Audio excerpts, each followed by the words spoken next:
Oops! Andito na naman si Uncle Tak. Ngayong araw pala, eto at duty ulit namin. 4:42 na nga kami nakarating. At nagpahinga nga lang kami ng 10 minutes. At nang tapos na nga 10 minuto, eto. Kaya ang una kong ginawa, eto, nag-refill na nga ako ng salt, pepper, and soya. Ilalagay ko lang ito sa istasyon namin. At nang nailagay ko na, mag-a-arrange na ako ng high chair. Tatanggalin ko lang naman dito yung mga alikabok at saka mga buhok. I-arrange na rin para sa ganun magandang tingnan. At nang okay na, ang pupunasan ko naman itong mga sopa. Ganito nga lang pala yung aming ginagawa pag kami duty. Pero mamayang gabi na to ay busy kami. Ang guest namin mamaya ay nasa 180. Kaya yung Uncle Tax nyo pagod na naman, pero ayos lang, at least may sweldo.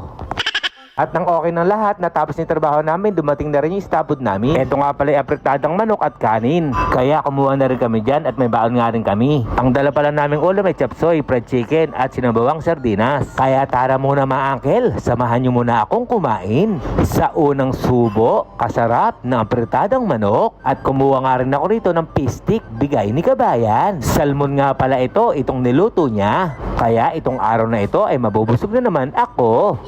Sa mga kababayan ko rito, ganito rin ba kayo sa inyong trabaho? Mapaparami talaga kain nyo pag sama-sama kayong kumain ng mga kasama mo. Kaya i-comment nyo naman kung saan umabot ang bidyong ito. Kaya hanggang dito na lang, ito yung Uncle Tax. Ingat!